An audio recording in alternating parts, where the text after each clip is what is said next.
안녕, 야루루 대장이야.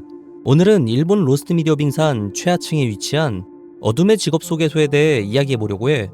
얼핏 들으면 중2병 느낌이 나는 이 사이트는 간단히 말하자면 암시장, 구인구직 사이트라고 볼 수 있는데, 어둠이라는 단어에서 알 수 있듯이 합법적인 걸 위한 사이트는 아니었고 오직 핸드폰으로만 접속이 가능한 익명으로 운영되는 일종의 다크웹이었어.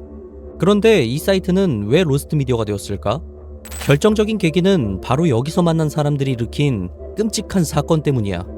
바로 2007년 나고야 어둠 사이트 사건이지. 이 사건의 가해자들은 칸다 츠카사, 호리 요시토모, 그리고 카와기시 켄지라는 3명의 남성이었어. 켄지는 먼저 돈을 벌지 않겠냐며 어둠의 직업 소개소에 글을 썼는데, 이 내용을 본 나머지 2명이 응하며 일면식도 없는 3명이 모인 거지.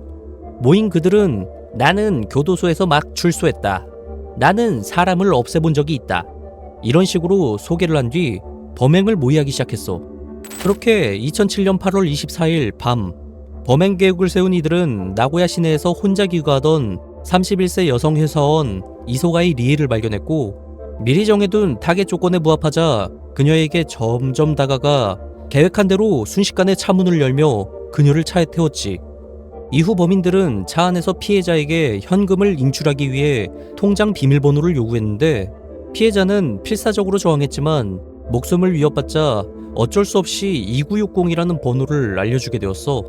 하지만 알려주면 살 수 있겠다는 희망과 다르게 범인들은 비밀번호도 들었겠다 입막음을 해야 한다고 판단했는지 그 비밀번호가 맞는지 틀린지 확인도 하지 않고 그녀를 싸늘한 주검으로 만들었어. 그렇게 피해자였던 리에 씨는 범행 현장에서 차로 약 1시간 정도 떨어진 길가에 유기되었지. 범행은 성공한 걸까? 그녀가 알려줬던 2960, 이건 당연히 잘못된 번호였어.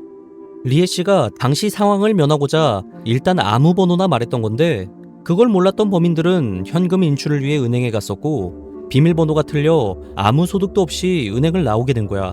결국 돈을 벌겠다며 무고한 시민을 해친 뒤 범죄자들이 얻은 건 그녀의 수중에 있던 6만 3천엔 뿐이었어. 참 더덥지? 황당한 건 사건 이후야. 범인 중 카와기시 켄지가 갑자기 경찰에 자수를 한 것인데, 이유는 자신이 잡힌 뒤 사형당할 것이 두려워 형량을 줄이기 위해서였다네. 무서울 거였으면 애초에 하질 말았어야 되는 거 아니야?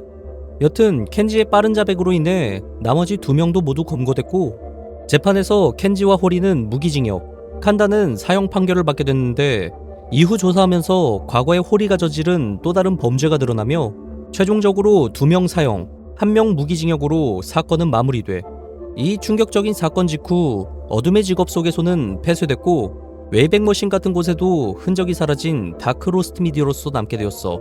그나마 당시 사건을 다룬 뉴스의 자료라든지 유튜브에 누군가 녹화해놓은 영상이 있기 때문에 이런 위험한 사이트가 존재했었다는 거는 지금도 확인할 수 있지.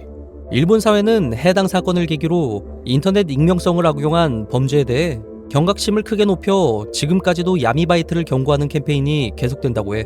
그럼 여기까지 일본 로스트 미디어 빙산 최하층에 위치한 어둠의 직업 소개소에 대한 소개를 마치고, 다음에도 새로운 로스트 미디어를 가지고 찾아올 테니 구독, 좋아요, 댓글 부탁해. 그럼 야디오스.